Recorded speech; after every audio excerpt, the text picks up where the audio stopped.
All right, we are back, SpartanMag Live on a Wednesday night.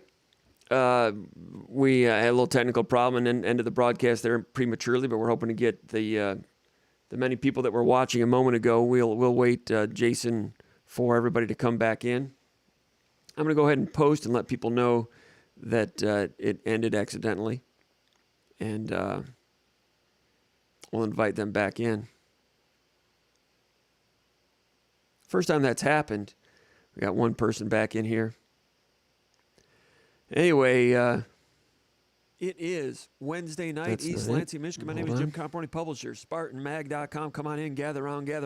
Let's go. Let's get fired up. Week 0. All right. Hey, everybody, we're starting to gather them back in here. Sorry about the problem. I had a little technical problem, and we ended up going off the air there for a minute, came unplugged, but we're back. So, Jason, you were telling us a little bit about Jalen Thompson and his commitment. You spoke with Jalen a little bit. What did you learn in speaking with Jalen? In speaking with Jalen, one of the things that stood out to me was just the impact of Kevin Vickerson in this recruitment. I think it kind of just goes under the radar with him playing 8 years in the NFL. That was one thing that Thompson brought up. And Go ahead. Being from Detroit, Thompson's uncle and Kevin Vickerson grew up together, played high school basketball at Detroit King together. And that was a relationship that when Ron Burton was recruiting Thompson back a couple years ago, Kevin Vickerson was right there. And when Brandon Jordan and Marco Coleman took over in East Lansing, Vickerson was able to help bridge that gap. Thompson was excited about both of the hirings and was able to talk to Vickerson and get in touch with both of those guys. So when he came up to campus in January for an unofficial visit to meet Marco Coleman and Brandon Jordan, he already had some familiarity there with them through Vickerson. So I think Vickerson played a really big role in that. And another thing that I learned from talking to Thompson was that he admitted to me that, he was likely to commit to Michigan State earlier on in the process if it weren't for Ohio State and them offering in June at the camp. But in the end, the visit to Michigan State for Spartan DogCon at the end of July, he said sold the deal. All right, Jalen Thompson, ranked number 2 player in the state of Michigan. He's top 250 in the nation by Rivals.com. The Ohio State offer did seem to delay things. That came, about 2.5 months ago. And he mentioned at the time that was somewhat of a dream offer, which is understandable. Just frankly, it seemed like Ohio State liked him, but might not have gone full blast. Meanwhile, Michigan State was in on some others, and they liked him. And I'm not sure Michigan State really tried to close until the last month or so. Is that the way you read it also? Yeah, but from what I've been able to gather, it seems like Ohio State actually was pushing decently hard, and they definitely would have accepted the commitment if he were to have given it to him, from what I've been able to understand. I'm sorry, can you repeat that again, please? Just from what I've been able to understand, it seemed to me that Ohio State would have definitely taken his commitment if he were to have chosen there. Okay. I thought that they might be pushing for him towards the end of that recruitment. All right, so you would say that it's genuinely a Michigan State recruiting victory over Ohio State?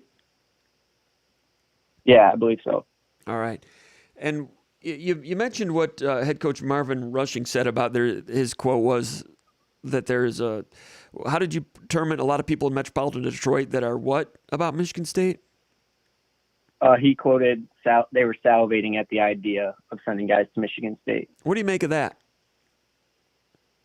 I think that it's just proves that the coaches around the Metro Detroit area are bought in as maybe the players might be. People want to be a part of what's going on. He even mentioned from the transfer portal to high school recruiting, just when there's the momentum and he called it the swagger, the kids want to join it, and you can just see that people want to be a part of what is going on, and the energy that Mel Tucker's creating. He just says that they'll take care of Detroit guys, and that Detroit's ready to send people to Michigan State.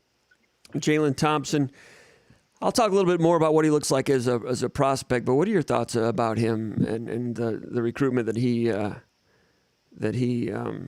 commanded, that he attracted. You've seen his highlights. You were with him yesterday. What kind of a victory is this for Michigan State in your estimation? I think it's a big recruiting victory for Michigan State. I mean, it's a 4-star kid from Cass Tech from Detroit, an impact player, and you could tell that he wants to be with Michigan State. That offer from Ohio State, it was his dream offer, but for him it was more he was just proving to himself that he could do it and that he was that level of player. And then once he got that offer, his heart was still with Michigan State. So I think that's something Michigan State fans can get behind. They like that hometown kid who is sticking with his heart, and I think that says a lot. That's a big recruiting victory for Michigan State, even though it might have been something that fans predicted coming. Mm-hmm. So it kind of waters down the excitement when it happens. But I think that it's something definitely to be excited about. Sure. And there was a time not long ago when Michigan State had a lot of trouble going into Detroit and getting a 4-star recruit like this, and that obviously has changed a lot. And hitting Cass Tech and getting Jalen Thompson, it's no small thing. And I get, Michigan State recruits by position coaches right now. Marco Coleman had a lot to do with it. But who do you think were the assistant coaches that were key in getting this commitment? Oh, yeah, definitely. Like I mentioned, Kevin Vickerson. But Thompson pointed out that Marco Coleman was his, out of him and Brandon Jordan, he talked to Coleman the most. He's excited to work with Jordan and has a good relationship with Brandon Jordan. But I think if you're giving the tallies to the assistants, Kevin Vickerson and Coleman had the biggest impact. All right, changing gears real quick. Bryce Underwood, pro-style quarterback, 2025, which would make him, a sophomore, 6'2", 190, Belleville High School. Some people, he might be, I don't know. Is he going to be like a top 100 national type of guy? I think somebody has him in the top 50 right now. Anyway, he visited Michigan State. Was it yesterday, unofficial visit? I just got a question from El Hugo here, and it says, Comp, seems like Underwood is going to be a very highly rated quarterback going forward in the 2025 class. Do you think the staff will be able to get more familiarity with him than maybe they did with Dante Moore out of Detroit King? But the actual news, Bryce Underwood, he visited, was it yesterday, Jason? I don't believe so. I don't know if he's visited. I don't know if they had a visit with him this or just this month, but I do believe he visited. Well, wasn't there some chatter that he visited just a couple, like today or yesterday? Didn't something break? I didn't look into it that closely, but I thought I saw some people talking about it. What was the discussion today about Bryce Underwood? Or was it an old discussion? Maybe it was an old post. He got a lofty ranking on another site, and then that probably drew some attention towards him. But okay.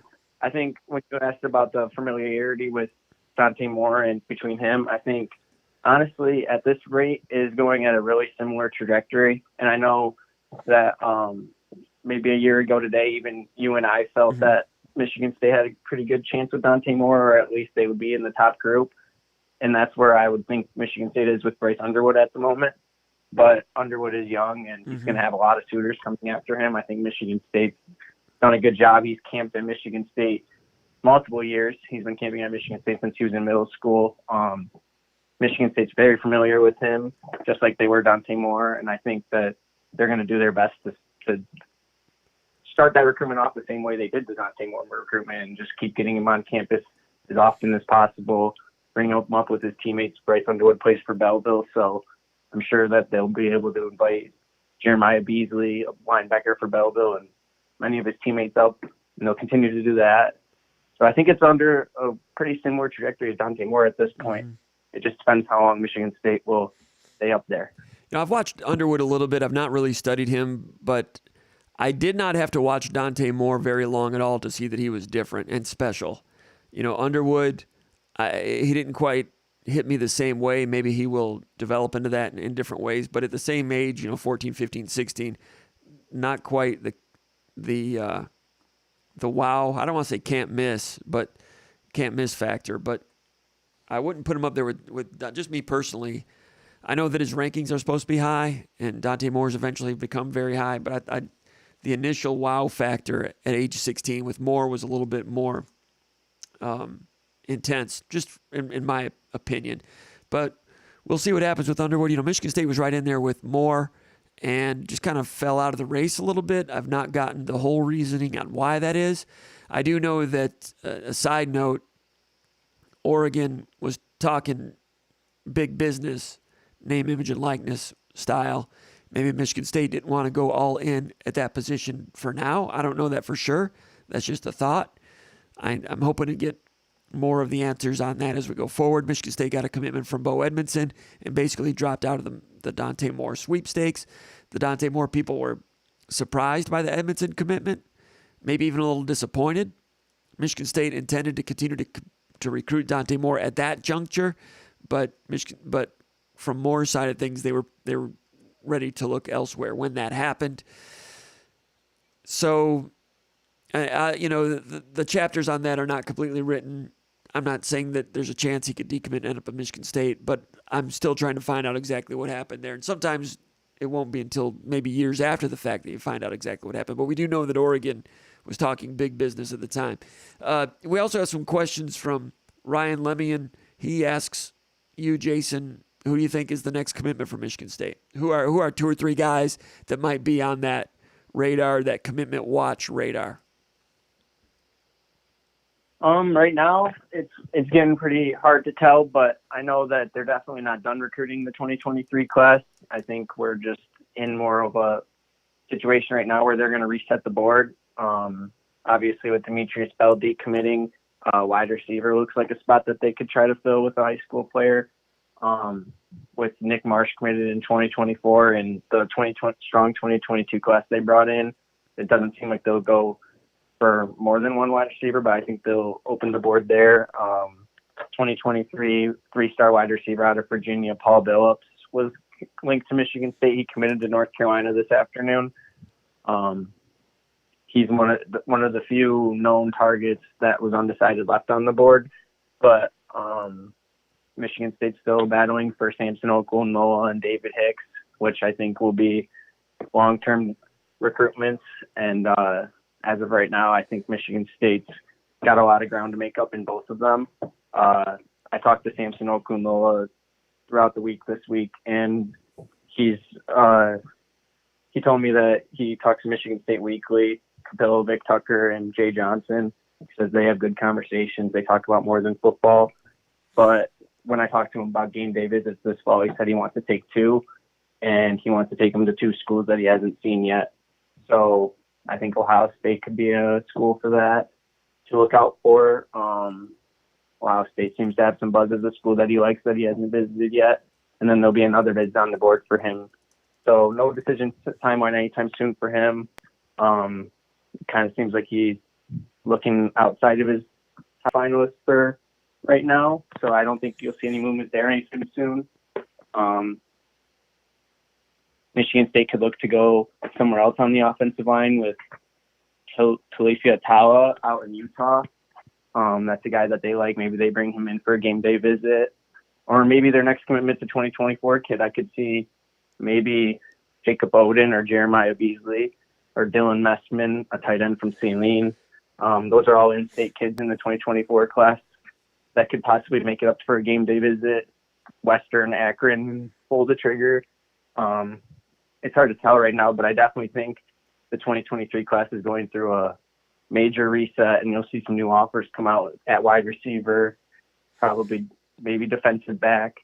And behind the scenes, Michigan State coaches will just keep continuing to talk to kids who might be committed elsewhere, evaluating senior film, and we'll keep everyone posted on that on the Underground Bunker as it comes.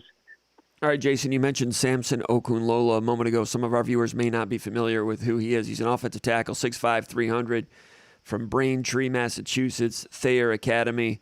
Just a big physical, wonderfully athletic, explosive offensive tackle at 6'5", ranked the number one player in the state of Massachusetts, number two player at his position in the country by Rivals.com, and the number 15 player overall. He's a big-timer.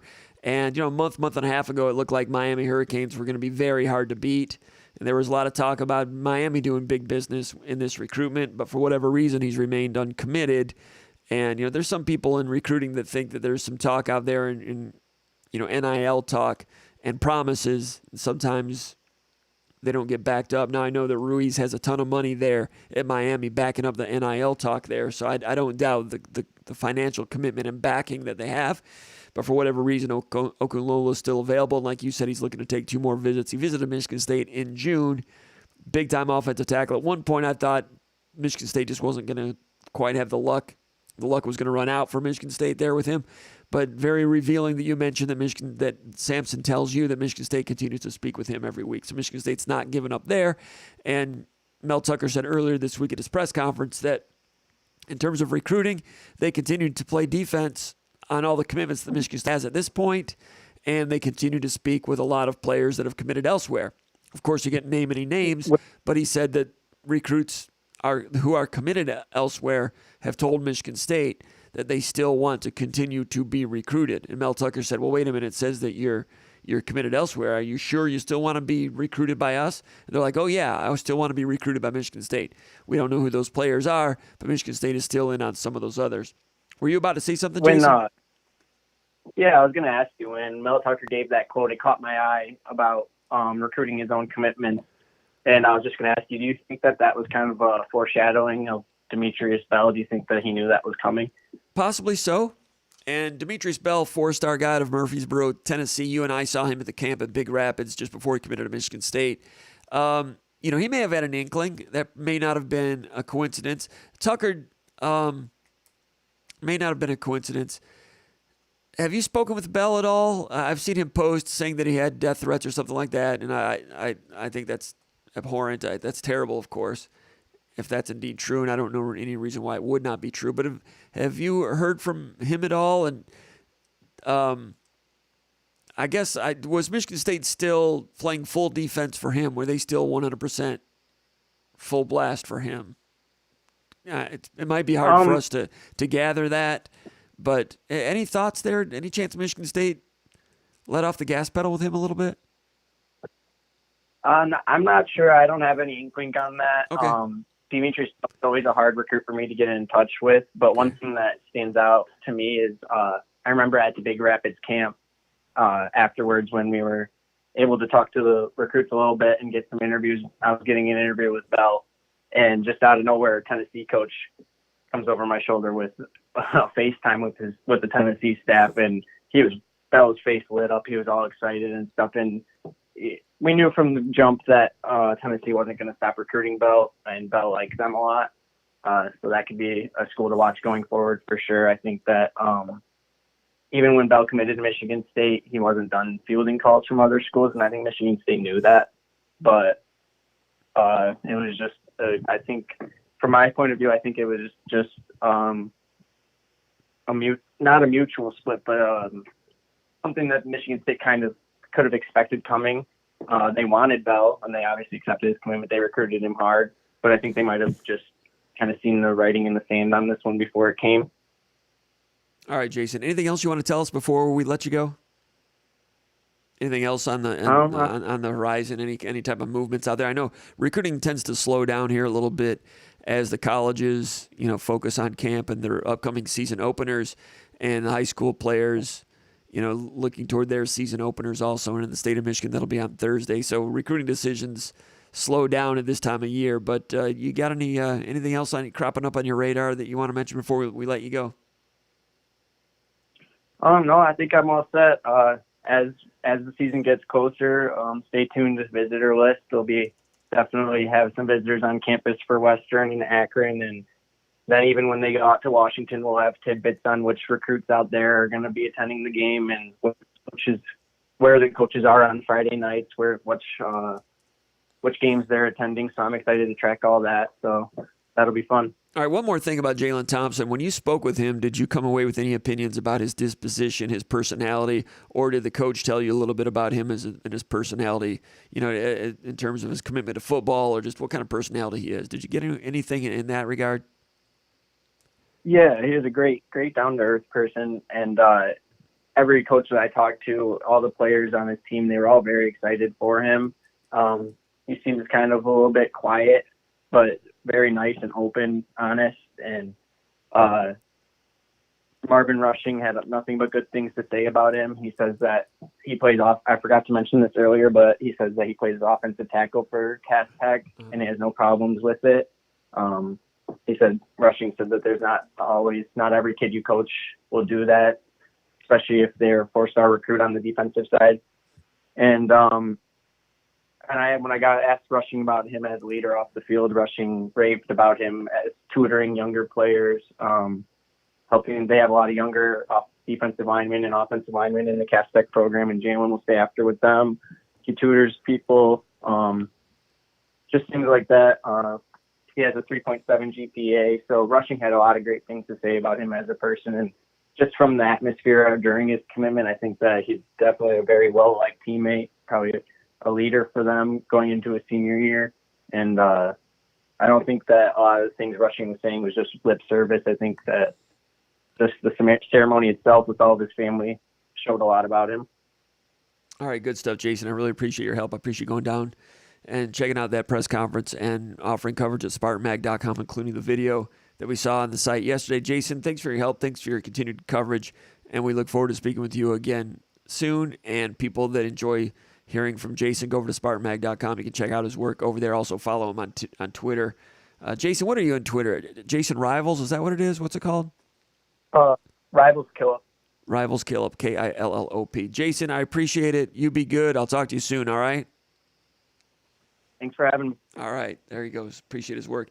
Jason Killop. Now, this dovetails into question number 5, actually question number 4 here in the mailbag. It comes from Cool Breezes from Parts Unknown. It says, "Hey, Comp, curious to hear your thoughts on Jalen Thompson, the 4-star defensive lineman for Detroit Cass Tech. Is he able to enroll early?" So I'll give some of my thoughts on Jalen Thompson. He is planning to enroll early, so that'll help him get off to a quick start and begin to get some of that college coaching. It's important. I think it's helped some of the players. It's helping Jaden Magnum right now, second string safety, true freshman. It's helping Jeremy Bernard a lot, playing group wide receiver. Now, in terms of Jalen Thompson, here we go again. Let me like this again. See if I can get it right. I'll be announcing my commitment to the University of Michigan State.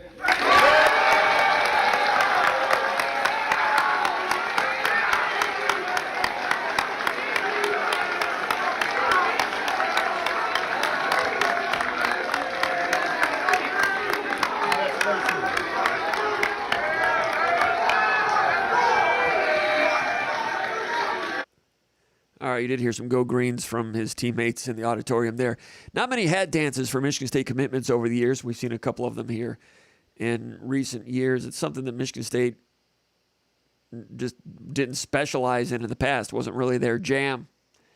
But Jalen Thompson, a big win in Detroit yesterday. Now, when I look at Thompson, pretty good lateral quickness at defensive end, good core strength. And, good strength to pop his hips on contact and win low with a bull rush. And his second stride is, I would say, is kind of plus speed. Pretty good takeoff, but that second step, straight line speed is plus. Plays a little bit high, but he's able to read and then get into a second step burst really quick with change direction. Has long arms to press and extend. He's got long arms, and he's not weak that way. He can press and extend and control those long arms. Good shock and control those long levers. Pretty good takeoff. Decent job, dipping his shoulder and turning the corner. I've not seen enough from him to ascertain whether or not he's got that run the hoop, edge rush ability. I don't know if he was at the T-shirt camps or not. A lot of times that's one of the things that the T-shirt camps are good for when watching defensive ends is to see whether they can turn the corner or not. I don't know if he's been at those camps. I've not seen film of that. I might have to look that up. Plays with some good knee bend. He's not a waist bender. He's a knee bender. Plays with good bend. Can strike. And he can withstand some force at the point of attack. So we know he's got that kind of strength, which he can probably two-gap in a 3-4. Michigan State's not really a 3-4 defense right now. Whether or not he can be like a defensive end 4-3, turn the corner, edge pass rusher we'll have to wait and see. But looking at some of these highlights here, let me rewind a little bit. If you don't mind, I kind of like doing this. Hope you don't mind. Here he's at right defensive end. This is against King. All right, that's him with his counter move to the inside. Now, I've seen this. I did see him do this in a T-shirt camp once, but I haven't seen him go to the outside. I'll have to go look for some more T-shirt camp video. But this is him, planting that right foot, countering to the inside. Good change of direction. One step, plant, change direction inside. That's good slippery move. Not the best offensive tackle that he's defeating there. Let me look at this offensive tackle. Offensive tackle opens up, gives too much daylight. So not great blocking, but pretty good change of direction for that pass rush. Where is he at? He's up there, right defensive end. This is against Dearborn Forts, and he's going against Kamari Landers. You might remember Kamari Landers. Michigan State recruited him. Big jumbo type of guy. Carried some bad weight. Michigan State offered him at one point, but then backed off, ended up signing with Akron. Here he is against Landers up there at the top of the screen. Landers at left tackle. And he gets low on Landers, and Landers is 300 plus, maybe 320 pounds or more. Not in the greatest shape, but he's still a large man to move. And Thompson gets low on him and moves him backwards. And what you see out of Thompson a lot of times is this left, the shoulder swipe, shoulder club. This is a big man that he's moving out of the way with the left hand there, and he gets some daylight. He's able to pursue and get the sack. An explosive finish there. I like the way he pursues and then explodes into the finish. One more time at real speed. Low. He doesn't always play low enough, but he's low enough on this one to uproot Landers and get movement on him. That's pretty good shock. And then that change of direction there at the end to haul in to close in on the quarterback. This is a pretty good play. Strength, boom, and then change of direction right there. That's pretty active. Left defensive end. Is this against King? Can't really see what was going on there, but that's a sack.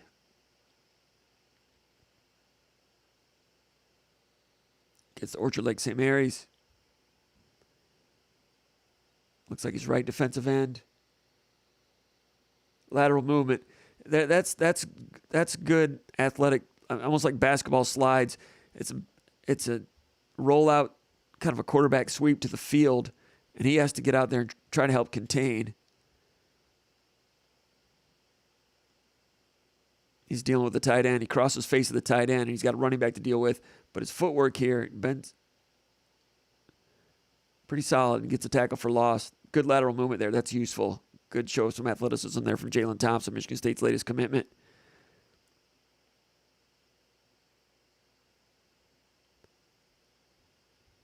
Defensive end.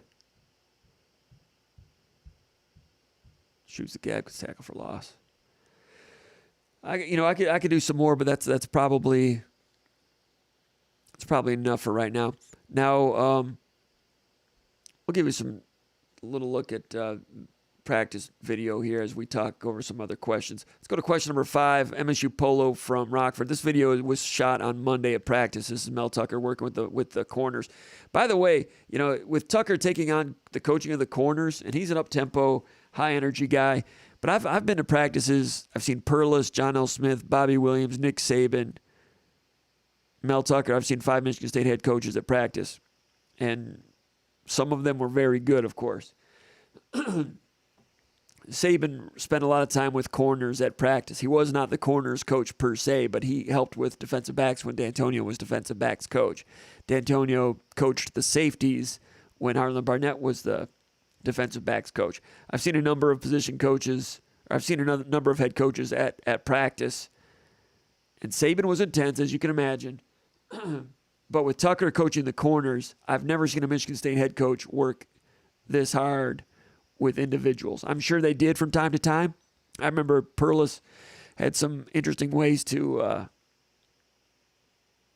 motivate players, but in terms of hands-on micro coaching, which he could and should do because Tucker is cornerbacks coach, but I've never seen a Michigan State head coach work this hard with individuals at a practice.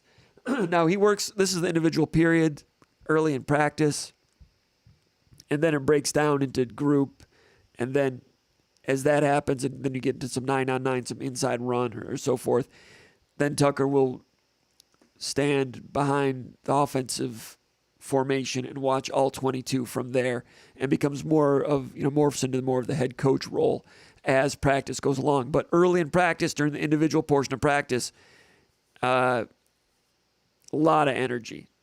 The most I've ever seen from a Michigan State head coach. Now, D'Antonio was great and got it done his way, and he was all business with his safeties and so forth. But this is a way I've never seen it done before like that. All right. Okay, MSU Polo from Rockford, Michigan says, hey, Jim, if the team was fortunate enough to have good health with its offensive lineman this year, would you project that the unit will be the same, better, or worse than last year's offensive line? Good question. Good, well-thought-out question by MSU Polo out there in Rockford, Michigan. If I go player by player, I would look at, you just look at it. You have Jarrett Horst coming back at left tackle. As long as he keeps all his wheels on the ground, he should be better than he was last year, right? He's a year older. He's a year acclimated to the Big Ten. I would imagine he should be better. So I think they could be better at left tackle. J.D. Duplain's back at left guard. Senior, he should be better than he was last year. Nick Samax at center. First time, full-time starter. He battled with Matt Allen for playing time the last couple of years. Never quite overtook him. But I would imagine Samac, now is he a junior now, redshirt junior? I would imagine Samac could and should be better than Matt Allen was. And we're hearing good things about Samac in terms of taking over more leadership in there.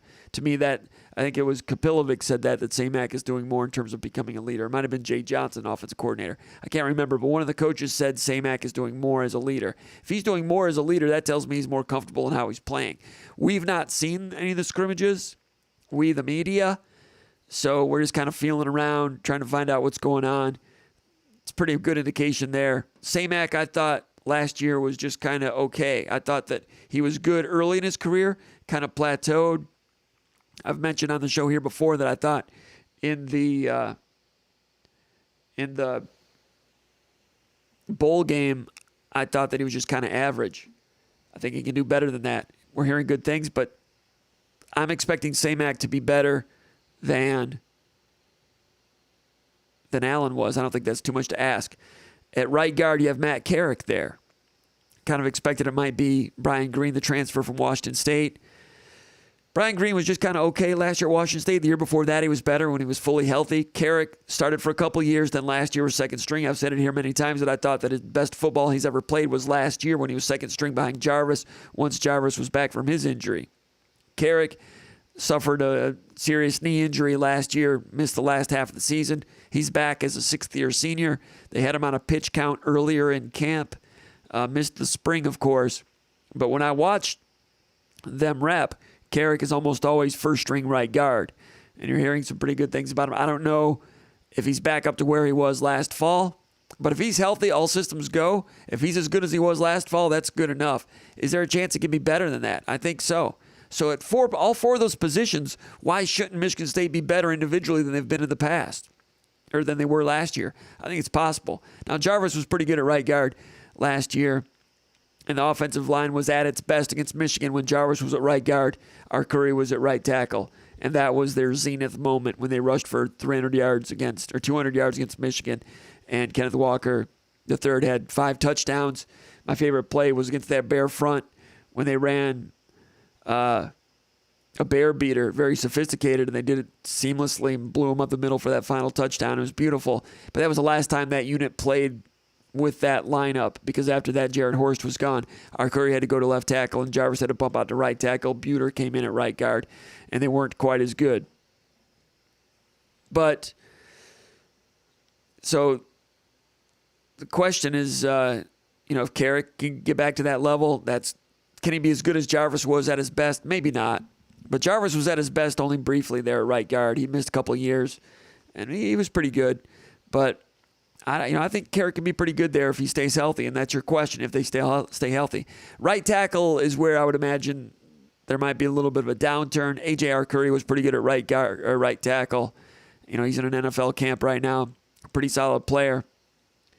You've got, Spencer Brown's been working at that position, but on Monday, it looked to me like Ethan Boyd was repping as the first-string right tackle. I know Spencer Brown missed a little bit of time for this and that, but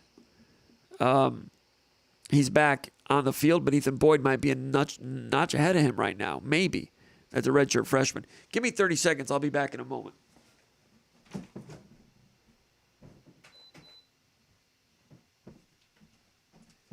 I lied. I only needed about 10 seconds. Anyway, so can Ethan Boyd or Spencer Brown be better than our Curry was last year? It's doubtful.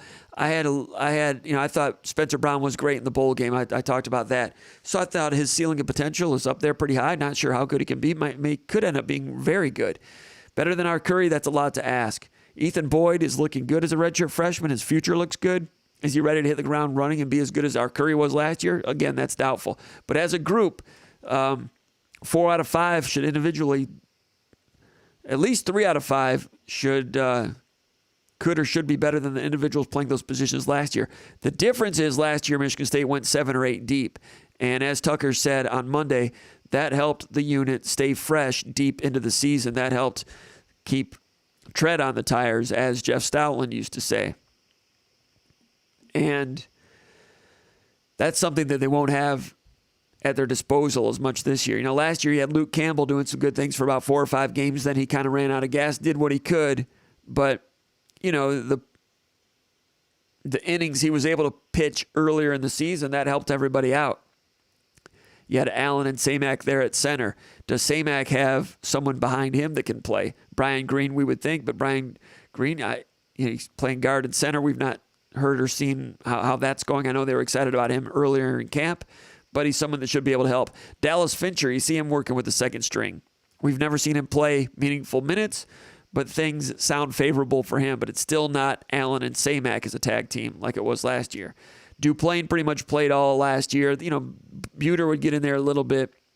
At right guard, you had Jarvis being backed up by Carrick in the first half of the season. Carrick played 6 games. That helped Jarvis stay fresh. Jarvis had a history of some injuries. Jarvis was healthy all last season up until the bowl game. He missed the bowl game. But with Carrick being there, that helped Jarvis's freshness throughout the course of the season. So, at tackle, they were a little bit thin. It was basically our Curry and Horst the whole way and then Jarvis. But they had more players going in there that helped them. They may not have that as much this year. So those guys, do they avoid the wear down? That would be a question. But overall, no reason for this team not to aspire, this offensive line not to aspire to be as good as they were last year. And last year they were functional. I think there's a chance.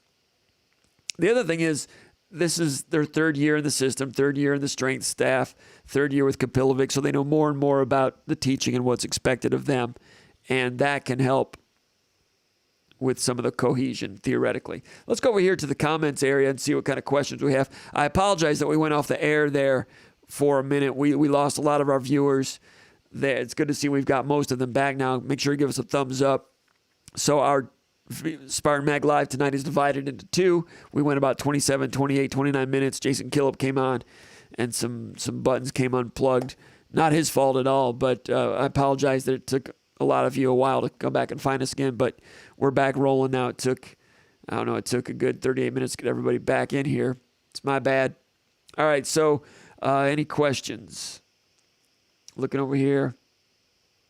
Brian V says he thought his internet went out for a second. I apologize about that. We had a question about Bryce Underwood. MJ's checking in from Hong Kong. Malcolm Jones says Malcolm Jones from Albany, Georgia, headed to Michigan State next week. Malcolm Jones called in a few weeks ago. That's Malcolm Jones Sr. His son is a safety at Michigan State. Wears number 24. We had a picture of him in our photo gallery at SpartanMag.com.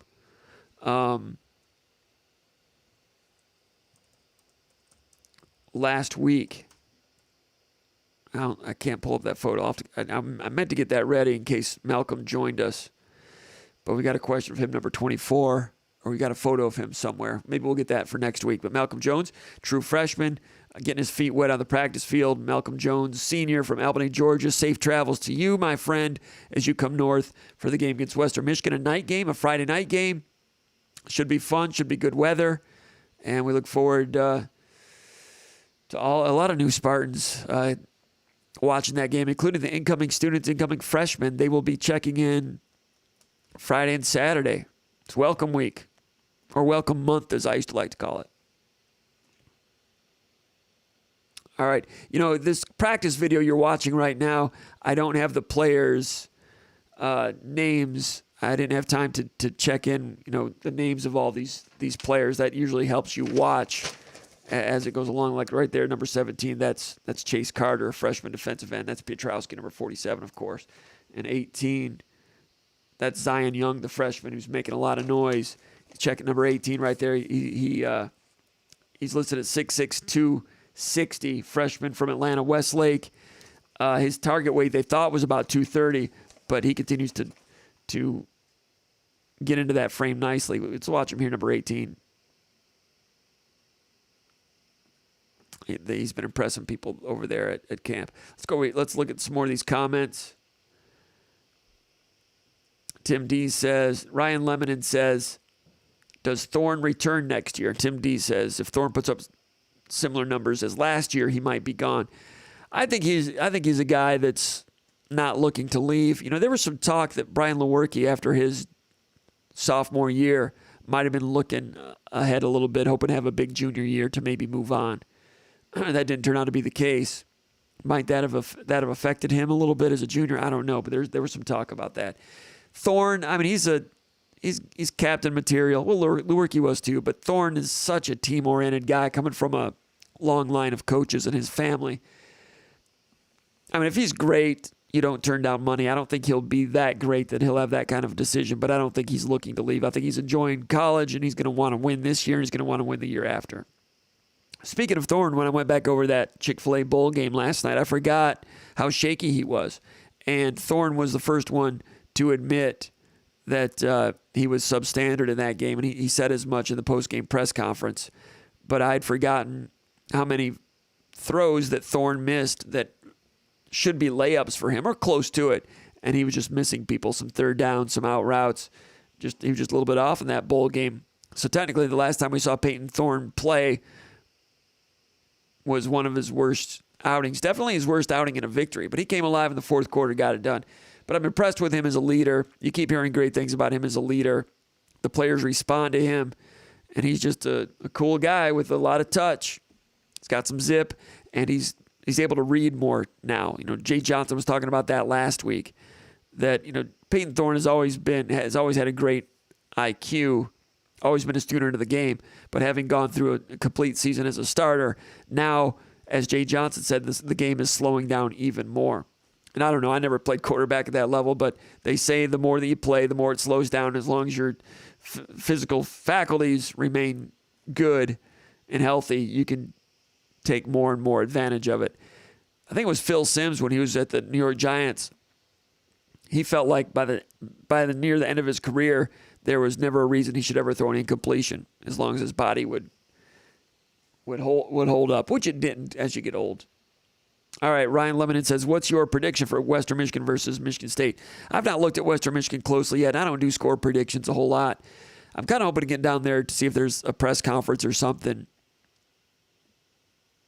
Maybe even late this week or early next week, just to hear what they have to say. Maybe I can find something on the internet a little bit. But when I do my pre-snap read over at SpartanMag.com, for the opener, it's usually more about Michigan State than it is the opponent. Because when I do pre-snap read, it's usually all about it. A lot of it is based on the film I've seen of the opponent in previous games. I try to go into that more deeply than maybe other media outlets, definitely more than other media outlets, because our readership is more into it than other outlets, so we can go deeper and challenge the readers and challenge their attention span, just as like we're doing right here. But obviously there's no film to look at for week number one. Now, I might go back and look at Western Michigan's bowl game. I think it was against Nevada. I might check that out, but that was a different quarterback, and they had Sky Moore at that time, who was a plus receiver, an NFL guy. I would say one thing about Western, and I might say this tomorrow when I'm on the Stout Show, if I can remember. Tim Stout, venerable dean of sports here in Lansing, Michigan. He's been a broadcaster for, 40 years or more, going back to the early 70s. I guess that's 50 years. And a friend of mine, I got a lot of respect for him. I got a kick out of him. Anyway, he was saying today, he's complaining about the schedule, saying, when Michigan State plays Western and Akron, that's not going to mean anything. Not until they play Washington, does that mean anything? And that might be true, and Washington might be improved this year. But something I might mention to Tim is last year, who was better, Western Michigan or Washington? The answer is Western Michigan. Now, Washington might have had more quality players, but Western Michigan was a better team with a good quarterback and explosive receiver. Western Michigan beat Pittsburgh at Pittsburgh last year. We saw what Washington looked like at Michigan last year. They were terrible. Was it at Michigan? I think it was at Michigan. So Washington with a new head coach should be better than they were last year. But are they better than Western? Western will have a hard time being as good as they were last year. But gosh, it's college football. I don't know. I've not seen any of those teams play. No one has. Chris Martinez says, hit that like button. Thank you, Chris. Appreciate your support. Gordon Tonona says, the kid Merklinger from Savannah has a cannon for an arm. Henry says, good evening. Gordon Tonona says, the NIL commercial with Dakotas from Nebraska is classic. I saw a great promotional ad today from Troy State. There was a long snapper and a holder in uniform. They were going around campus and jumping off a park bench and just telling people they got to snap the kick. They got to, and going up to people and holding and just getting random people to kick the football. I thought that was great.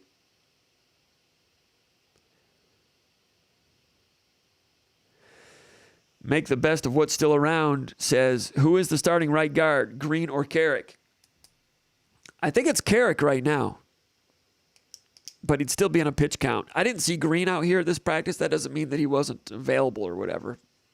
Sometimes guys are on a little bit of load management situations. That being said, you can't make the club in the tub. I mean, he'll make the team, of course, but I'm guessing right now. I'd say I think it's Carrick right now. That could change. MSU Hunter Spartan says, checking in from rainy Wisconsin. Luke Thayer says, this is live? Yes, it is. MSU Hunter says, live now. Carter 917 says, I'd argue his game versus Nebraska was his worst performance. Good point, Carter. You're right. And Nebraska was the better team that night. Nebraska was the better team. Michigan State stole it on special teams, and Nebraska imploded. But you're right, Nebraska. And, I've talked to people, I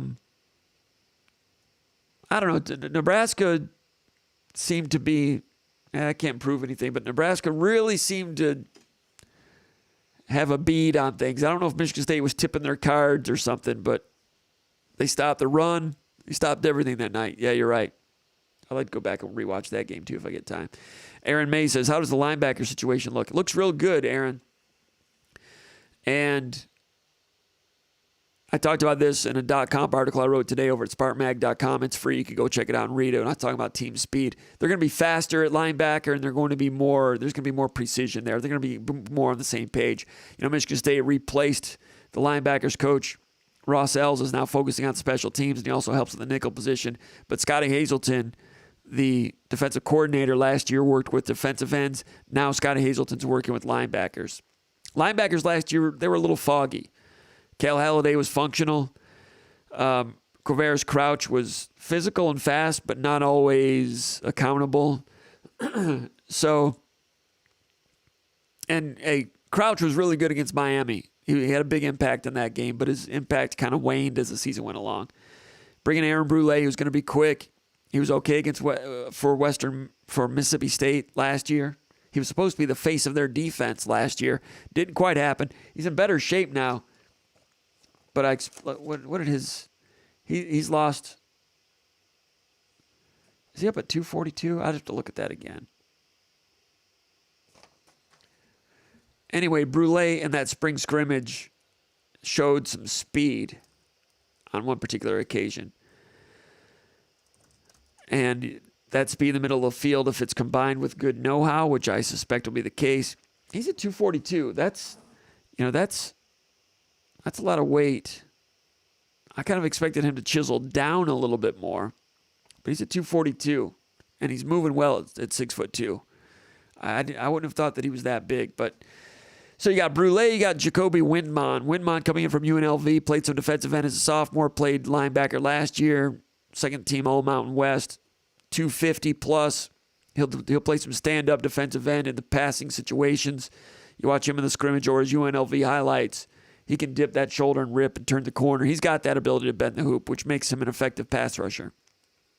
Also, depending on who you have in the field, if you have Windmon at inside linebacker, Then he walks up to the edge. Now you got to deal with him as an edge rusher.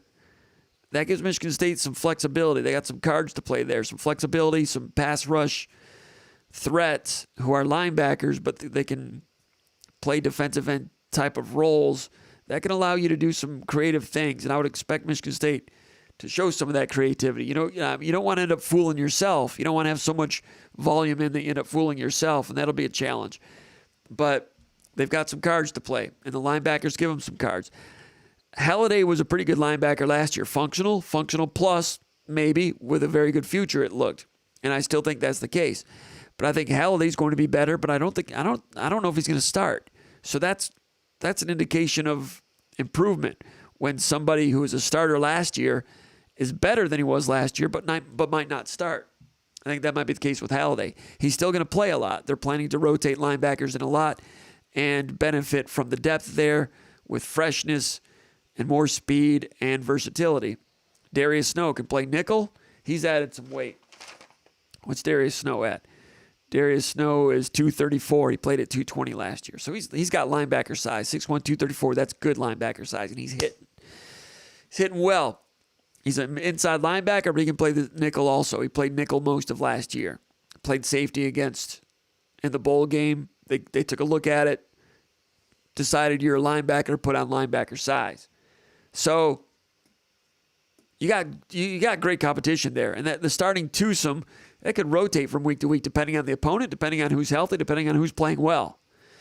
Against Western Michigan, if they're going to be the type of passing attack they were last year, I would kind of expect Michigan State to go with a lighter, a better pass defense unit. And I think Brule is in that category. I think, watched him in the spring scrimmage, his ability to do it 45-degree drops, smooth and quick. I think he might be in there. Could be with Halliday, could be with Snow. Xavier Henderson was talking a couple days ago about how much he enjoys having Darius Snow playing in front of him, to the point where he says, Darius is actually a little bit of a know-it-all, because Darius Snow's a smart guy. He knows the scheme. He's making his checks, making his reads. And when a safety and a linebacker can sign and co-sign, as they say, and like Xavier Henderson says in Michigan State system, and most systems, but in Michigan State, they say the linebacker is law. With their word is law. If they say something, that's what you have to play. Even if they see something and it's wrong and they call it out, you have to play. You have to all play what they call, just so you're all on the same page. Even if it doesn't turn out to be the best defense for what they see, if everybody at least is on the same page, they can get off the field and survive it. Hold it down and contain it. You don't want to do your own thing. If the linebackers call it, that's the law. And Darius Snow, cerebral player, can play some inside linebacker, can play some nickel. All right, you're asking, how are the linebackers? Brule, I think, is going to be the best shape of his career. I think you can see him be a playmaker. Windman is going to make some noise as a pass rusher, but he can also play some inside linebacker. Snow can do that. Halliday can do that. Nateote's dropped some weight. I thought he was a little bit slow at his weight coming in, and he's dropped 15 pounds. He's down to 6'1", 230. He played 245 last year. I thought that was a little bit too much. I thought his junior film in high school, when he was a four-star, I thought he didn't have great speed then. He made some noise last year on special teams. I've not seen him scrimmage yet at this weight. There's a chance he's better. We keep hearing good things about Ben Van Sumeren, the transfer from Michigan, big, thick, burly guy. He's lost about 5 pounds. Maybe he's a little bit quicker. I took some video of him from practice 2 weeks ago. He's a guy that gives him some pass rush ability. He's a guy also that maybe you can play in short yardage or inside the 5-yard line, give you a little bit more brawn, a little more toughness, a little bit more sturdy, impact, thumper type linebacker if you need that. A lot of different cards to play there. Do you play him on, 3rd and 7 at the 50-yard line? No, I still question his ability to change directions and cover. And if he's on the field in that situation, it might be a tip-off that he's rushing the passer. But he's someone you can play. And with all those linebackers playing, they're going to be fresh and fast, theoretically, all season. It looks good. I don't know who's starting, but I think all those guys are going to play, especially Brule, Windman, Halliday, and Snow. We'll see about Nateote and Van Sumeren. But solid. That being said, at the nickel position, yes, Snow can play there. Chester Kimbrough at corner can also play there. So it depends on if you're playing more of a lighter finesse offense or a heavier thump team like Minnesota or Wisconsin. I would expect Snow to play in the nickel against those guys in the slot. Against more pass-happy teams like Western Michigan, potentially, I think maybe Kimbrough starts in the nickel. Question number 6. Gator from Lobdell Lake. Lobdell Lake, that's over in the Fenton area, Linden area. Not to be confused with Lake Fenton. Lobdell Lake. I think I'm pronouncing that correctly. Gator says, I think Chester Kimbrough is going to be the most improved player on the team that's coming back. Interesting comment. He says, and he looked like he was leading the younger guys during the spring. And he says, Ben Van Sumeren looks like a close second. And Gator from Lobdell Lake asks, who do you think has improved the most since last year? Who has improved the most since last year? It needs to be Angelo Gross at safety and or Spencer Brown at right tackle. Spencer Brown was pretty good in the bowl game, but he needs to be the every down right tackle. You need to have that. It also might need to be a tight end. Malik Carr needs to show that he can block. If he can block, he can be a game changer with the pass. Because if he's on the field right now, you got to be worried 2 safeties deep about him getting to the seam and getting deep. But if he can show himself to be a good blocker and he makes you play the run when he's on the field, he being Malik Carr, then you got to play the run when he's on the field, then he has a better chance to crack and go and get behind you. If he can become a better blocker, it can help him be more of an explosive player in the pass game. Is Malik Carr there? He's a weapon that they would like to utilize. Is he there? I do not know. We keep hearing that Tyler Hunt, the other tight end, is playing the best football of his career, and he's added some weight. There was some talk that Tyler Hunt had put on some weight that the coaches were not excited about. He's 6'3", he's 248. He's up 13 pounds from 235. He said he wanted to add some weight so he could block defensive ends a little bit better. Ted Gilmore, tight ends coach, said, well, we want him to be a little bit lighter than that. But he's 248. He's bigger. He's playing bigger. That's what he weighed in at. Tyler Hunt keeps getting better as a player, going back to when he was a walk-on tight end. Amazing transformation for that guy. Great athlete. I mean, there's not many punters in the world. If you've gone to a lot of high school games, you can see that there's just not many guys that can punt 40 yards at the college level. Tyler Hunt could do it. I think he was a real good basketball player and baseball player too. But to go from punter to tight end and year after year get better at it, skill, the hands, scored a rushing touchdown. Now he wants to get bigger and stronger to block better. If that happens, that's great. Can also throw the ball. I think he might have been a high school quarterback. Supposedly he can throw it like close to 70 yards with his right hand and like 55 yards with his left hand. Crazy athlete. So if he develops better as a blocker with that extra weight, maybe Tyler Hunt's the most improved returning player. I'm not sure.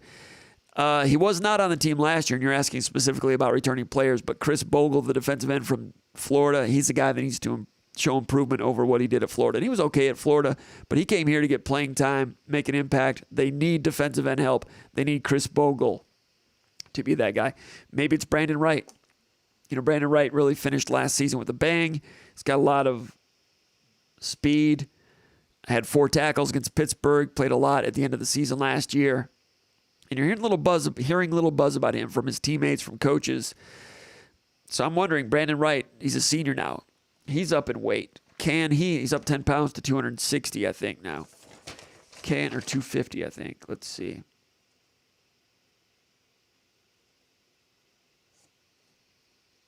$250, 6'2", 250. Can he become an every down guy? Might he be a starter opposite Pietrowski? I wouldn't doubt it. We're not hearing a lot about Bogle. Maybe tomorrow at the press conference, maybe Marco Coleman will give us an update on Bogle. Maybe they'll talk a little bit more about him. But we've not heard anyone mention Bogle. We have heard them mentioned Wright. And Brandon Wright has got that speed of a former running back. We saw closing speed out of him. Now he has spent a spring and an offseason working with Brandon Jordan, defensive end, pass rush whisperer of the Stars. He's worked with all those NFL guys. You bring him in, he's your pass rush coach. Brandon Wright, maybe he's gangbusters. I don't know. So maybe Brandon Wright is the most improved returning player. I know that Big Mooby says Jeff Pietrowski is his choice to take a big step. I think the obvious one is Keon Coleman. What did he have, 7 catches last year? I think he gets 45 plus this year. I think he has over 700 yards receiving this year. So the obvious one is Keon Coleman. But it could be Brandon Wright. They need it to be Angelo Gross. Good question. Those are my answers. Question number 7, Gordy from Albany, Georgia says, any updates on Quavarian Carter and Malcolm Jones from Lee County, Georgia? We have Malcolm Jones Sr. watching right now. Say hello to him again. Just what I said earlier, Malcolm Jones, he's a freshman. He's out there. He's working. He's gone 2.5 weeks. You know, freshmen are always a candidate to redshirt, but freshmen, especially at the safety position, are also candidates to get on special teams. Would not shock me if Malcolm Jones gets a look at special teams. I'm sure they've looked at it. I'm sure they've made decisions on that. We just don't know what those decisions are, but put him in the oven, wait till he's done, bring him out. Quavarian Carter, I think, has been a little banged up. I've not seen him on the field yet as a linebacker. Question number 8, Spefton from East Lansing, Michigan says he just saw that Penix has been named the starting quarterback for the Washington Huskies. Is this worrisome? Yeah, sure, it's worrisome. Penix was a good quarterback in Indiana. Started 20 games in Indiana.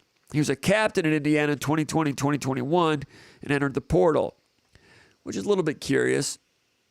Anytime you have a captain enter the portal, especially after all that stuff about their coach, Tom, what's his name? Good coach, had a good year in 2020. You know, all their players talking about him being the greatest coach in the world to play for. Captain transfers out. He was 12-5 as a starter in Indiana. He was second team All Big Ten in 2020. During the COVID year, they were good. That was a good Indiana team, and their defense was tricky with that Womack guy, who's now head coach at South Alabama, one of the more underrated coordinators in the country that year. And when he tied up Justin Fields and Knott's pretty good. They frustrated Ohio State. They were in that game. And Justin Fields, I've talked about it before, but that game against Indiana, if I were an NFL scout, I would have looked at that and said, okay, Indiana is changing pictures on him. That was the one team in the Big Ten that challenged Fields that way. I wouldn't have drafted him in the top 5 in the first round. I'm not surprised he's had trouble in the NFL. He didn't process well. What do we have here? Go back to this one. So Penix, 12-5 as a starter at Indiana in 2020 during the COVID-shortened season, 14 touchdown passes, 4 interceptions. Now, last year, before he got hurt, he was actually putting up pretty good numbers. I know Indiana had a terrible season, but 5 games last year, 87 out of 62. Those are not good numbers. That's like 50%. But with those 87 completions, he was leading the Big Ten in passing yardage and pass yards per game and passing touchdowns, which shocks me. That's what it says in his bio. But I'm shocked that his numbers were better than C.J. Stroud in those categories. But that's what it said. But, hey, yeah, when he's healthy, he's explosive and dangerous. I've not looked to see what he has to work with at Washington. I'll try to watch 1 or 2 of their games before Michigan State goes out there for the pre-snap read. The new head coach at Washington is Kalen DeBoer, who was offensive coordinator at Indiana in 2019. So that's the connection. DeBoer becomes head coach at Washington, and Penix goes out there with him. DeBoer previously was head coach at Fresno State in 20 and 21. Had a couple of winning years at Fresno State, which is not easy to do. So this guy DeBoer, he's originally from South Dakota or North Dakota. He was head coach at the University of Sioux Falls, little tiny school up there in Big Sky Country. In 6 seasons at the University of Sioux Falls, he was 67-3. 67-3. That's tiny school, but still, I mean, those are Newt Rockne numbers. Then he goes and became an assistant coach. He went from going 67-3 at a small Division 11 or whatever they were. Not to disparage them. Those guys work hard. They were obviously a great team. He went to become an assistant coach after that at Southern Illinois, an assistant coach at Eastern Michigan, assistant coach at Fresno State, then 1 year as, I think, offensive coordinator, quarterbacks coach at Indiana, then head coach back at Fresno State, now head coach at Washington. Very interesting hire for the Huskies, and they get Penix. Now, Penix, Michigan State fans, he gave them a lot of nightmares from what he did against Michigan State way back in 2019, Mark D'Antonio's final year. Michigan State escaped with a 40-31 victory. I think Coughlin hit a field goal when it was 31-31. Field goal with like 5 seconds to go, game winner. Indiana gets the ball back, and they try to run like a hook and trailer. They fumble it, ends up in their own end zone. Another touchdown for Michigan State on the final play of the game. Ends up 40-31. But it was 31-31 with like 10 seconds left. That game was tight, and Penix was riddling Michigan State. At one point, Penix had 20 straight completions in that game. When he's on, yeah, he's dangerous. He's worrisome. That game, he finished 33 out of 42 for 286 with 3 touchdowns. Lewerke, by the way, threw for 300. He was 18 out of 36 that day. But worrisome, sure. Penix, you've seen him before. He can be dangerous. Now, he's with his old coach. Now Michigan State has a completely different defense. And is Washington as good as Indiana was 2 years ago? No. But worrisome, yes. Anytime you're going out to the West Coast, Big Ten teams lose on the West Coast a lot. Why? I don't know. They just always have. So Michigan State has to conquer that mountain. Question number 9 from Jay Bannon out of Sterling Heights. He says, who do you see as the top recruits in the state of Michigan for 2024? I know C.J. Carr and Nicholas Marsh are top guys. They're already committed. C.J. Carr committed to Notre Dame, quarterback from Saline. He says, how about the rest? Jason Killett was just talking about him a minute ago. And these, I've looked at the sophomore film a little bit for these guys, but I don't do much with sophomore film. Some of these guys, I've seen them in camps. Jameer Benjamin, the corner from West Bloomfield, it looks okay. The tight end Jason was talking about from Rochester Adams, Brady Prieskorn. Jacob Oden is a safety from Harvard Woods High School. There were indications that Michigan State was in good shape with him at the spring scrimmage. Back then, Michigan State's still doing pretty well there with him. Jeremiah Beasley off at linebacker, outside linebacker from Belleville. I watched him a little bit at one of the camps this summer. But I've not really studied these guys a lot. I want to see junior film. I know that you guys want to get a step ahead and look at the next recruiting class, but sophomore film, I don't know. Brandon Davis Swain is the defensive end from West Bloomfield. He's committed to Notre Dame. I watched him in the Indianapolis camp, and he looked the part. He looks legit. But to be honest with you, 2024's sophomore film, I've not watched a lot. Question number 10. I would like to, but I'm busy with other things, trying to get writing and stuff done. I'm interested in watching them. I just haven't. It's on the things to do list, but it's like down in the 70s. But I'll eventually have some opinions on those guys. Matt from Ravenna, Michigan says, could we possibly see secondary moves if Angelo Gross struggles at safety? He says, I know Snow played some safety while Gross played some nickel in the bowl game. He says, although Snow seems more like a natural linebacker and Gross got picked on by Michigan, maybe he's not a fit there. He says, could Mangum or Justin White get into the mix? Mangum, the true freshman. Jaden Mangum. He says, what are your thoughts if Gross struggles? Well, you hit a good one there. If he struggles, it's going to be hard for the defense to be as good as they want to be. Key player. There's a lot of good ability, proven ability on that defense all over the place. And he has ability. He just has to show he's got that safety knack. Deep ball judgment. Deep field ball judgment. Playing angles and so forth. Making reads and getting where he needs to be. From what I'm hearing, he's doing better, but a lot of that's just talking season stuff. We need to see it with our own eyes. If he struggles, would Mangum come in and potentially take that? I guess. But Mangum is young and thin. He'll be a good one at some point, but he's young and thin. That'd be a lot to ask. Your point is well taken, and your point is this. Gross needs to step up and get it done. He has the physical ability. Needs to show the acumen, the know-how. And if he doesn't, that's the thinnest, most unproven area on the team, safety, next to Xavier Henderson. Unproven. Other than place kicker, I guess. In terms of the starting 22, the second string safety situation it's a grab bag. You got Mangum there as a true freshman. It's my understanding that the second string safety is Khalil Majid, along with Mangum. It's Mangum and Majid. Majid's a walk-on, 5'11", 190. He's repping with the twos. That's what Angelo Gross told us last week. A.J. Kirk, I've seen him out there in practice, 6'1", 210. A lot of physical ability. Just not sure the light's gone on there yet. Malik Spencer is a safety with a lot of promise. I think he's been banged up a little bit. So that's one reason they moved Hampton Faye over there. I think Hampton Faye probably is more cut out to be a tight end, but maybe they just need more bodies at safeties right now.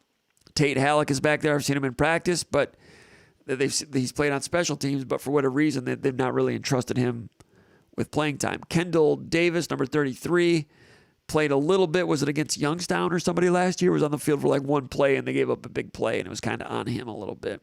He was a transfer portal guy from a small college in South Carolina. There was some hope that he could come in and make a dent, but for whatever reason, he's not earned much trust either. Those are the people, and it is a little bit shaky over there. Now, Pete from Atlanta says, have we had any injuries where you think it's possible a starter might be missing more than the first 2 weeks of the season? Same question for any backups. And he says, if you can't say who they are, fine. Just initials and position will be enough. Ha, ha, ha. So Pete from Atlanta looking for injury information. No, I've not heard of anybody that's going to be out for 2 games or more. You know, it's been bounced around out there that Jared Horst missed some time and Jaden Reed missed some time and Spencer Brown. But I don't think any of those are like real serious. You know, Montori Foster's been missing a little bit. And even that stuff, you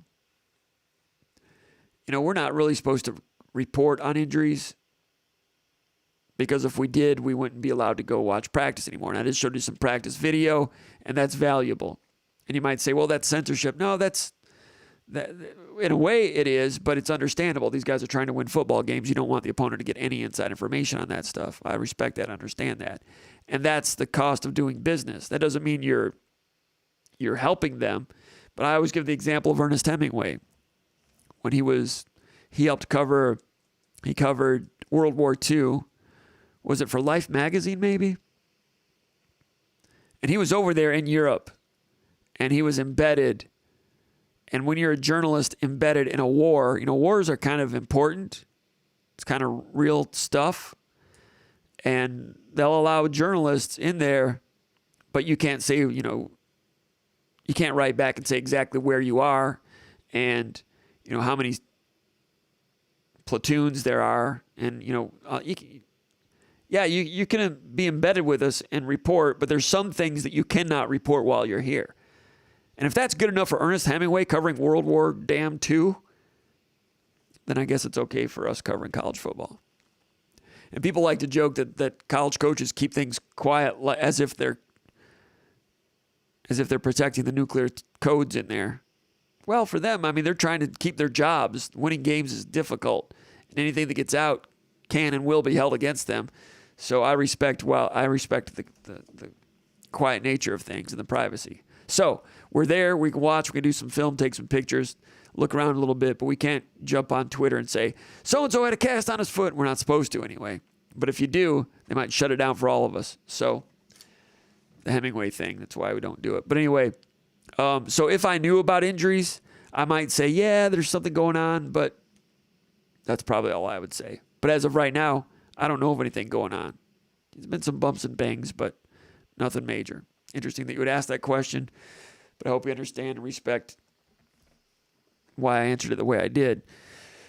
But honestly, you know, not hearing a ton, which is good news for now. And yeah, I remember back it seemed like in the 90s, late 90s, I mean, every August there'd be 1 or 2 debilitating injuries. Like I remember Mark Renaud going down for the year with an injury. I saw that happen. He blew out his knee, just making a cut, just kind of accelerating. Wasn't even really a cut. Wasn't tackled. ACL on the grass. Dwayne Goldburn, I think, was lost for the year during August camp. When there have been several others. It seemed like Saban would have that. He'd lose 1 or 2 every year.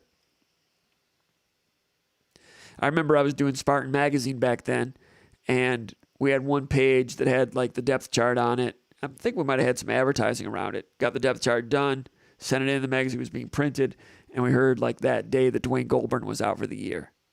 And he was in our 2 deep in this big graphic that we had.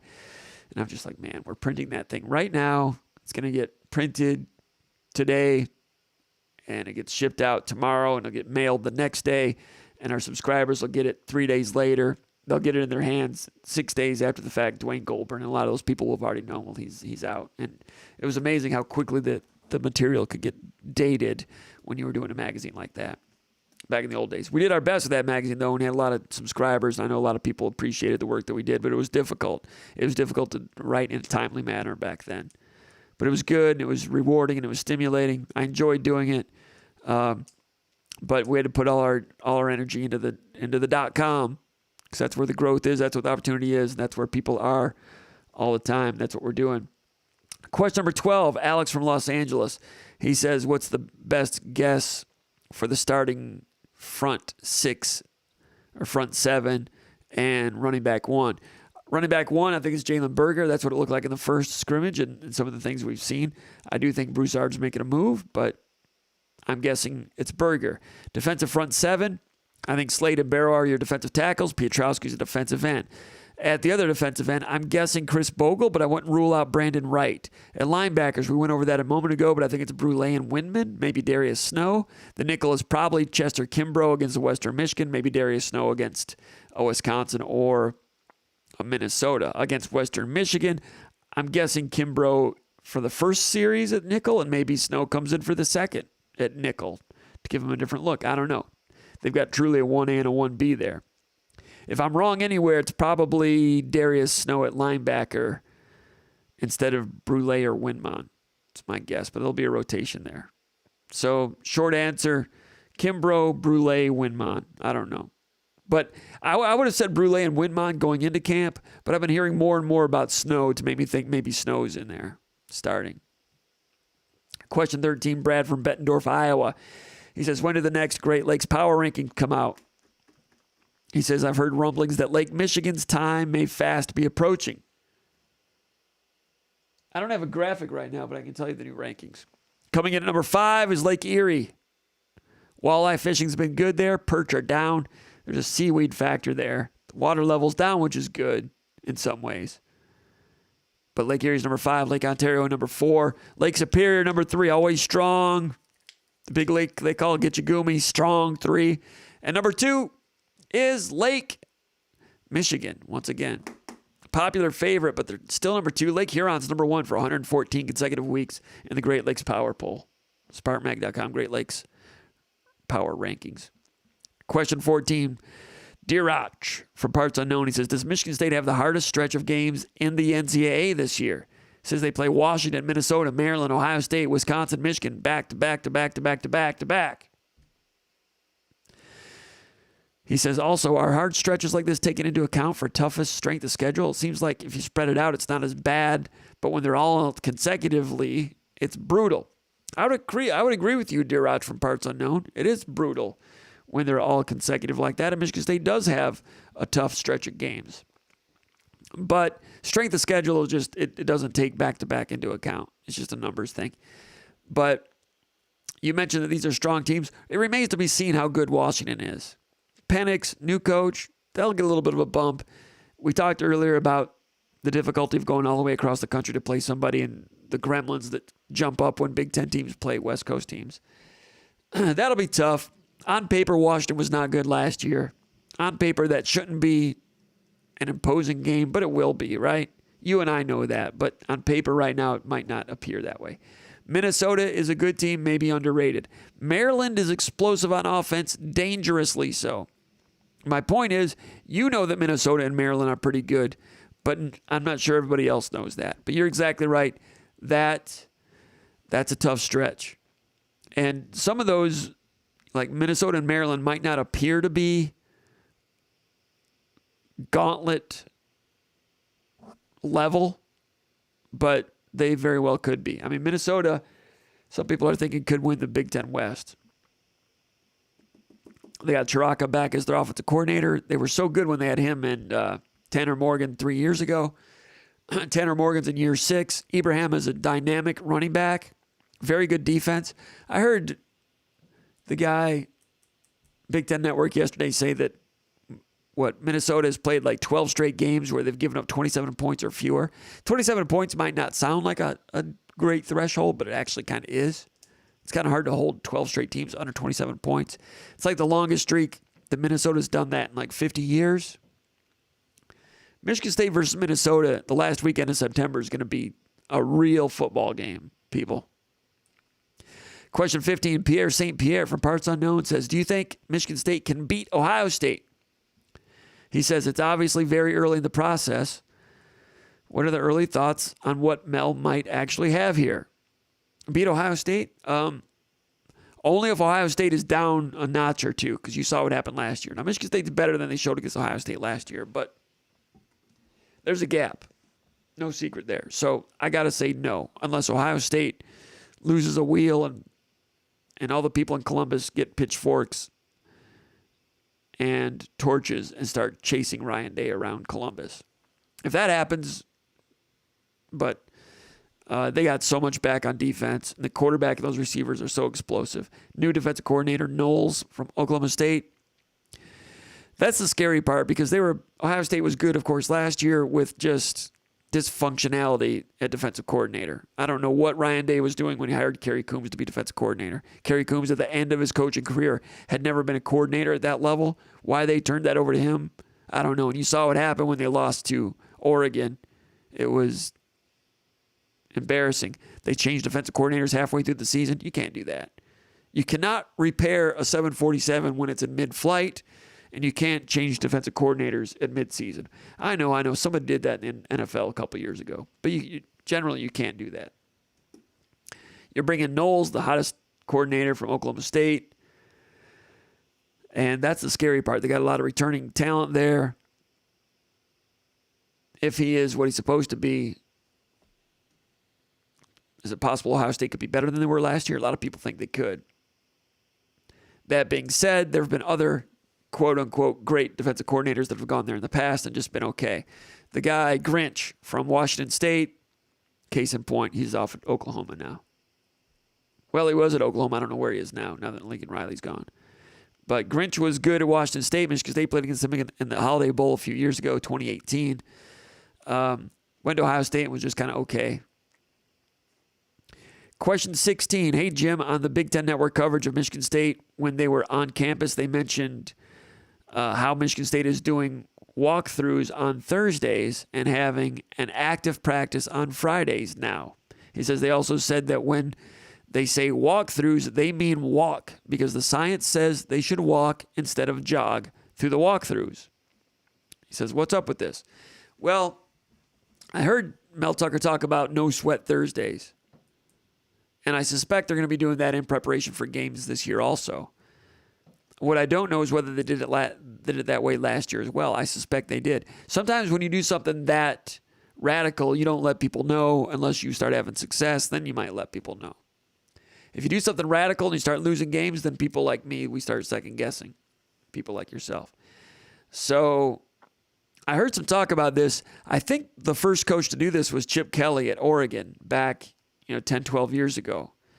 They played so fast. And it's my understanding he got the idea from Premier League soccer and the way they prepare for games. And I guess the way they do it with soccer, and those players, they run, 3 miles in a soccer game? So conditioning is so important. And the science over there and what Chip Kelly does, and apparently what Michigan State's doing now, is in European soccer, if you're playing on a Saturday, Thursday is the day you shut it down and don't sweat. And then Friday, you prepare fast. Maybe don't have a long practice, but it's at full speed for a short period of time. Chip Kelly did that in Oregon, following the soccer model. And it sounds to me that's what Michigan State's doing also, but that was news to me as well.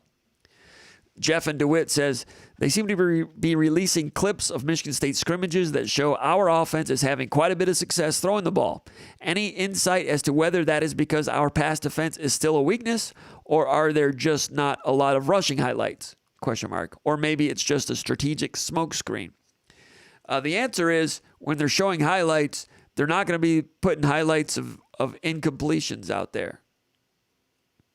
Right? Those would be dull lights. If it's highlights, it's going to be someone throwing a ball and someone catching the ball. What I like to look at is, okay, who are they beating? And you see some stuff out there against some second and third stringers. Once in a while, you might see some first stringers getting beat, but it's not like you're seeing 6 touchdown passes against the first string defense. If you saw that, that would be a problem. That's not what we're seeing. And if that is happening, you might not want to show that. But from what I've seen, I'm not seeing Amir Speed and Ronald Williams getting torched. There was one play with Keon Coleman in the first scrimmage. There was a touchdown with Ronald Williams in coverage, but it was a scramble rule situation.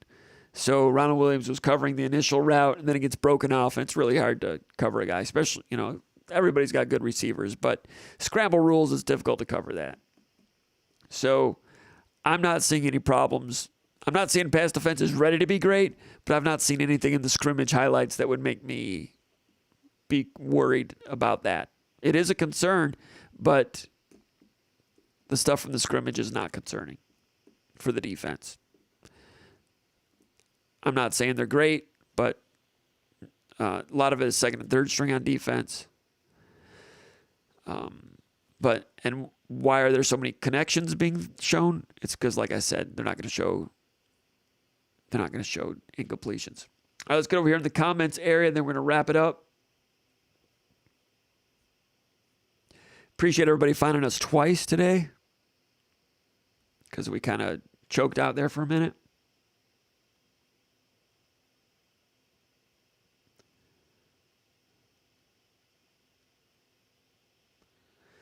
Trying to find where I was.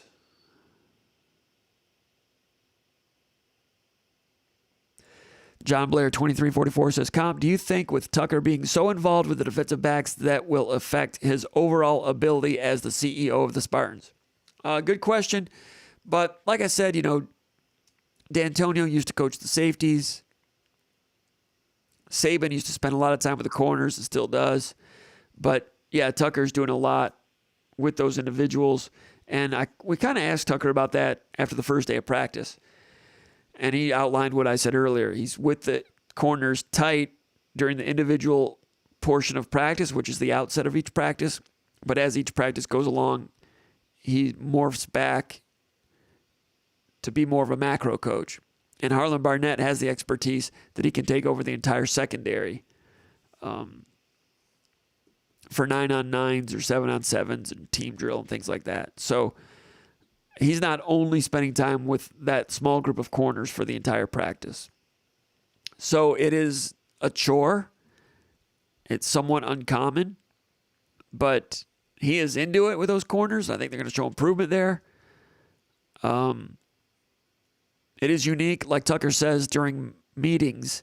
He is in there with his notepad, and Hazelton is running the room.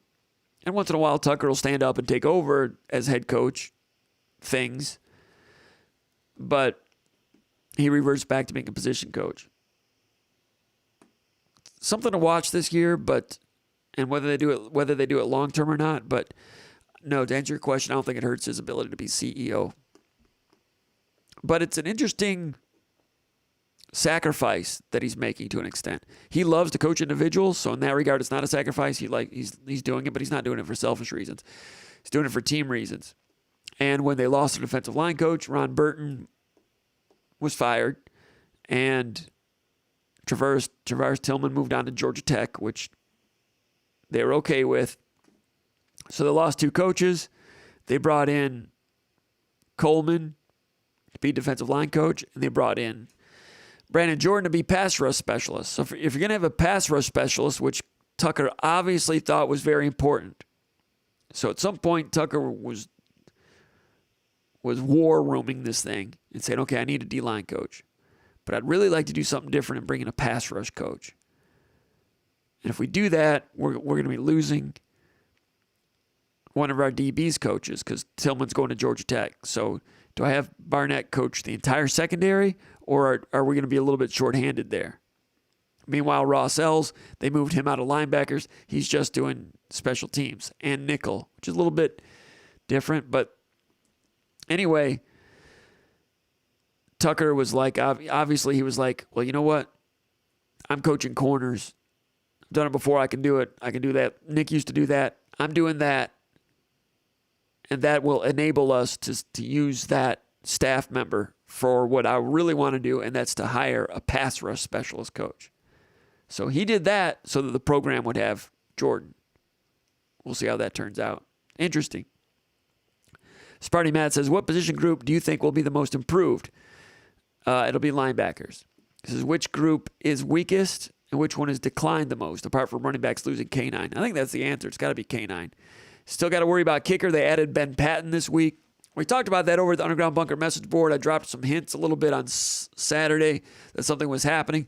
We found out it was happening, but couldn't get complete confirmation on it. We did have confirmation from one, but if you're going to run with a story like that, you need two sources and you need quotes. And I couldn't really get quotes. No one would go on the record, so I understand that.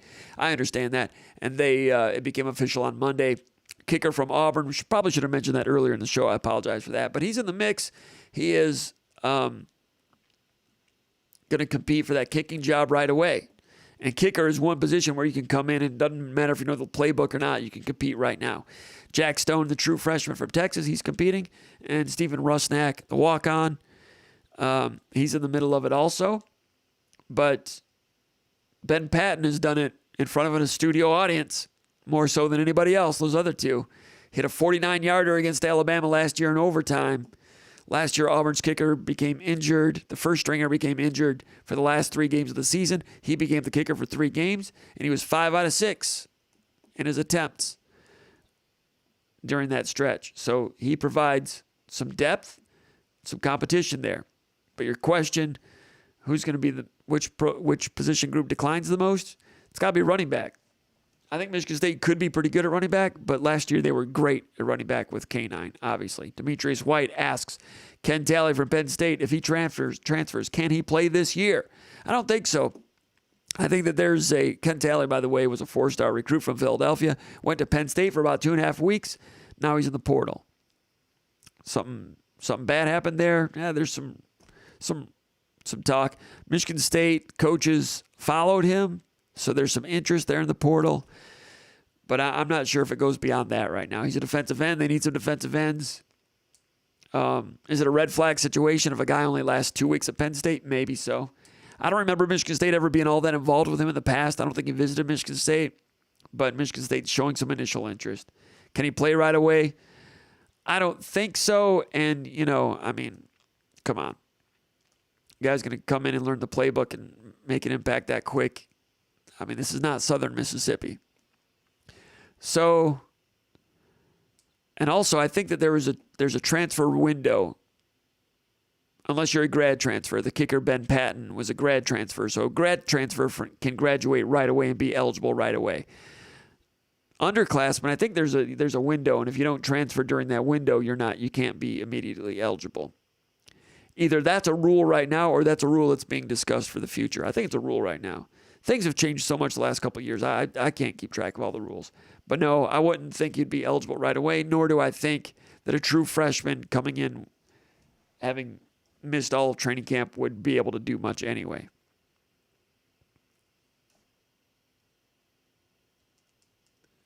Robert Willie says, Ade Willie, number 20, looks good and fast. Been hearing pretty good things about him. I suspect Robert might know Ade Willie. And he puts Ade Willie. Because I interviewed Ade once, and I asked him how to pronounce it. Ade, I think it is.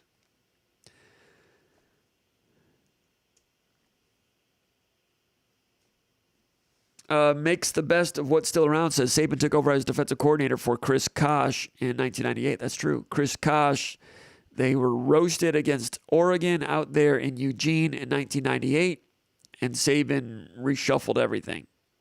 And Chris Kosh was basically cut at that point. But, Saban would have a defensive coordinator, but as Saban would tell his coaches, he'd say, look, jackass, I'm the best defensive coach on the staff. I'm going to be the best defensive coach on the staff. Except he would use worse words than jackass. And Saban has said that it's hard to play for him as a player, and it's even harder to coach for him. So, yeah, Chris Kosh was out in 3 weeks. There's a story that Saban hired a defensive coordinator, and the guy quit before the airplane landed after the first meeting. Was that early in the LSU tenure? I don't know, but Saban's had success. Can't argue with that. But yeah, 1998, think about that. Nick Saban, the greatest college football coach of all time. In 1998, at year 4 at Michigan State, had like 16 NFL players on that team, and they didn't go to a bowl game. Players didn't always respond to his way of doing things. I think he might have changed things a little bit as he went elsewhere. I mean, still very demanding, but he improved as he went along, no question about it. Eddie McBuckets says, go green. He's checking in from Pentwater, Michigan. Right there. That's kind of the up north border from Pentwater over here to like Clare, West Branch, Pinconning. That's your up north border right there. Anything north of that, the trees start to change. Northwoods, birch, pines, fewer of the rounded hardwoods. Smells a little different up there too. It's nice. Love it. Anyway, that's it. Where we go? About 2 hours and 5 minutes. Had a little bit of a technical problem like we always do. Got through it. Having a wonderful time. I want to say thank you to Jason Killip for joining us, talking about Jalen Thompson. I want to thank Big Don with the personal sponsorship. Appreciate that. Appreciate everybody with a thumbs up tonight. Appreciate everybody that subscribes. If you haven't subscribed, make sure you do so. And also get over to SpartanMag.com. Become a Mag.com member in time for the football season. We'd appreciate to see you over there. Let us know you're over there as a newbie. We'll give you a pat on the back, an attaboy or an attagirl. And we look forward to seeing Spartan fans back on campus a week from Friday. Michigan State against Western Michigan. We'll be back with another one of these, at least one or two, before the season begins against the Western Michigan Broncos at Spartan Stadium on September 2nd. Until then, thanks again, and you'll see us here soon. Go over to SpartanMag.com. See us over there. Thanks to everybody for watching. We'll see you next time. Take care.